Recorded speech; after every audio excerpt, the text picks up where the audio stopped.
Okay, gang, let's read the interesting narrative of the life of Olaudah Equiano.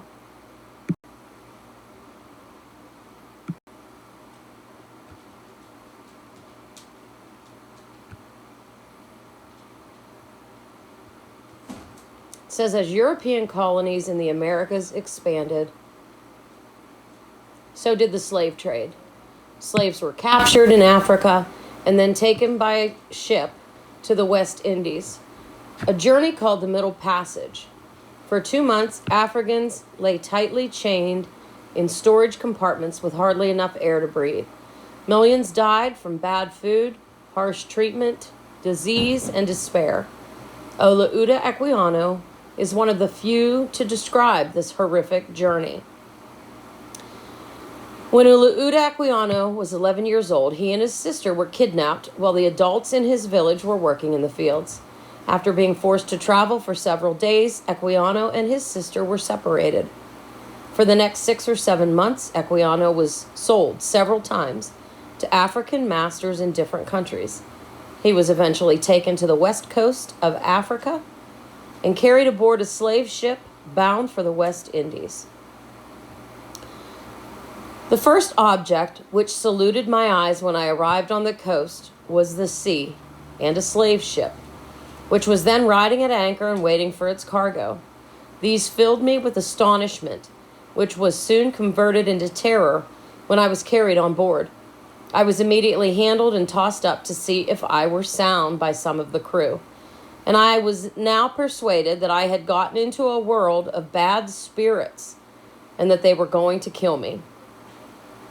Their complexions, too, differing so much from ours, their long hair, and the language they spoke, which was very different from any I had ever heard, united to confirm me in this belief. Indeed, such were the horrors of my views and fears at the moment, that if 10,000 worlds had been my own, I would have freely parted with them all, to have exchanged my condition with that of the meanest or most average slave in my own country. When I looked round the ship, too, and saw a large furnace of copper boiling and a multitude of black people of every description chained together, every one of their countenances expressing dejection and sorrow, I no longer doubted of my fate, and quite overpowered with horror and anguish, I fell motionless on the deck and fainted. When I recovered a little, I found some black people about me, who I believed were some of those who had brought me on board and had been receiving their pay. They talked to me in order to cheer me, but all in vain. I asked them if we were not to be eaten by those white men with horrible looks, red faces, and long hair. They told me I was not, and one of the crew brought me a small portion of spirituous liquor in a wine glass. But being afraid of him, I would not take it out of his hand. One of the blacks, therefore, took it from him and gave it to me. And I took a little down my palate, which instead of reviving me as they thought it would, threw me into the greatest consternation at the strange feeling it produced, having never tasted any such liquor before. Soon after this, the blacks who brought me on board went off and left me abandoned to despair. I now saw myself deprived of all chance of returning to my native country, or even at the least glimpse of hope of gaining the shore, which I now considered as friendly. And I even wished for my former slavery in preference to my present situation, which was filled with horrors of every kind, still heightened by my ignorance of what I was to undergo. I was not long suffered to indulge my grief. I was soon put down under the decks, and there I received such a salutation in my nostrils as I had never experienced in my life. So that with the loathsomeness of the stench and crying together, I became so sick and low that I was not able to eat, nor had I the least desire to taste anything. I now wished for the last friend, death, to relieve me. But soon, to my grief, two of the white men offered me edibles, and on refusing to eat, one of them held me fast by the hands and laid me across, I think, the windlass, and tied my feet, while the other flogged me severely. I had never experienced anything of this kind before, and although not being used to the water, I naturally feared that element the first time I saw it. Yet nevertheless, could I have got over the nettings, I would have jumped over the side, but I could not. And besides, the crew used to watch us very closely who were not chained down to the decks, lest we should leap into the water. And I have seen some of these poor African prisoners most severely cut for attempting to do so, and hourly whipped for not eating. This indeed was often the case with myself. In a little time after, amongst the poor chained men, I found some of my own nation, which in a small degree gave ease to my mind. I inquired of these what was to be done with us. They gave me to understand we were to be carried to these white people's country to work for them. I then was a little revived and thought if it were no worse than working, my situation was not so desperate. But still, I feared I should be put to death. The white people looked and acted, as I thought, in so savage a manner, for I had never seen among any people such instances of brutal cruelty. And this not only shown toward us blacks, but also to some of the whites themselves.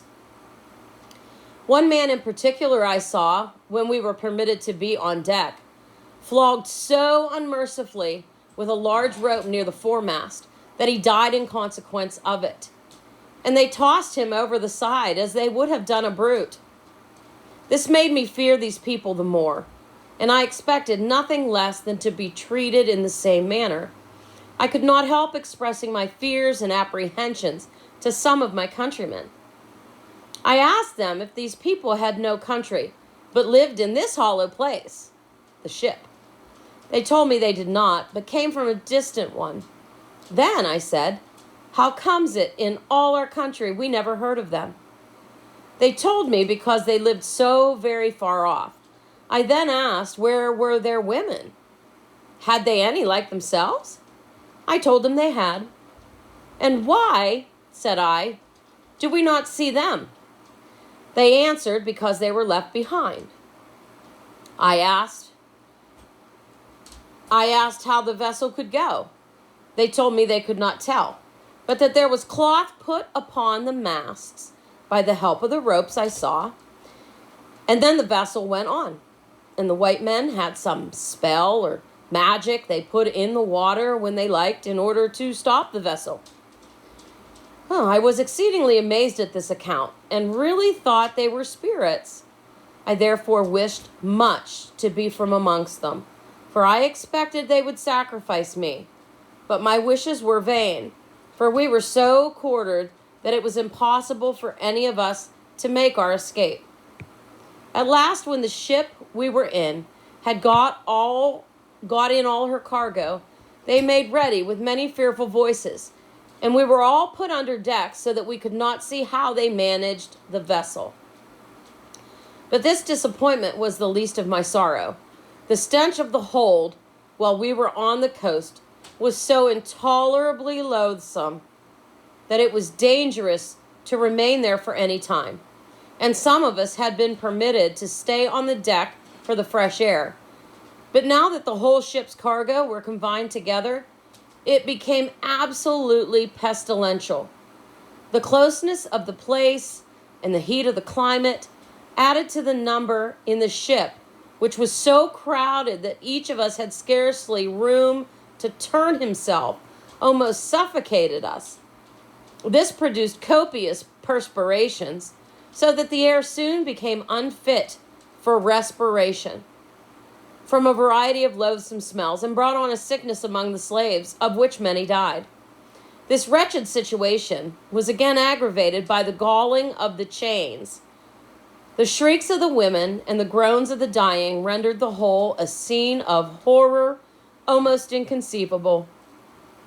Happily, perhaps for myself, I was soon reduced so low here that it was thought necessary to keep me almost always on deck, and from my extreme youth I was not put in fetters or chained. In this situation, I expected every hour to share the fate of my companions, some of whom were almost daily brought upon deck at the point of death, which I began to hope would soon put an end to my miseries.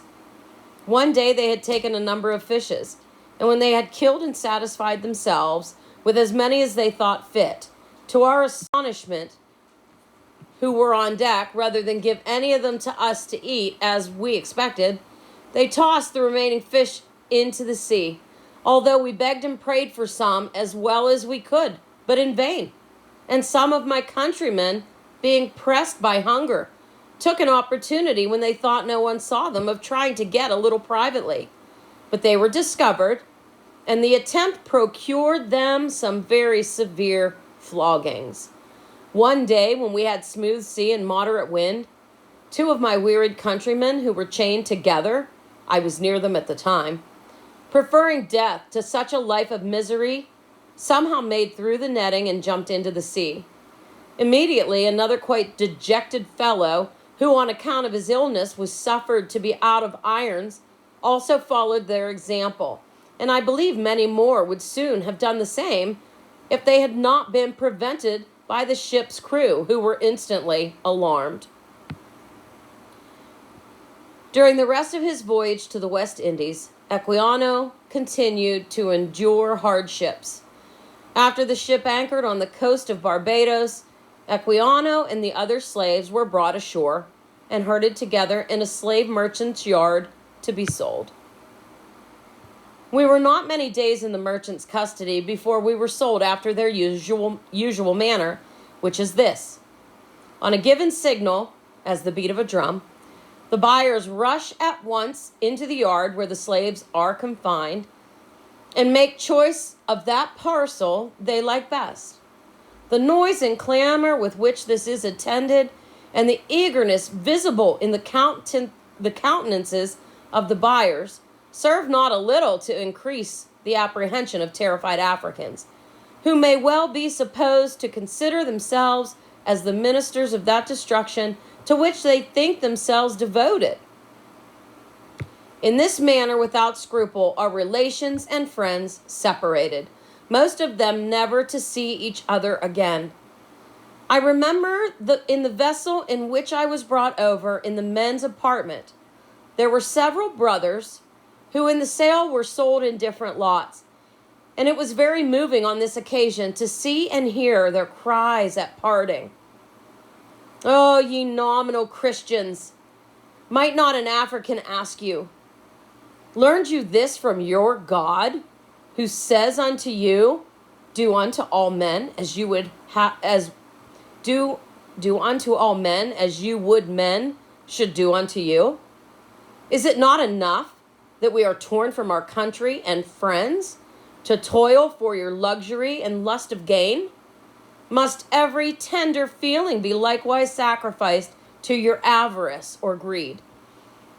Are the dearest friends and relations now rendered more dear by their separation from their kindred, still to be parted from each other and thus prevented from cheering the gloom of slavery with the small comfort of being together and mingling their sufferings and sorrows?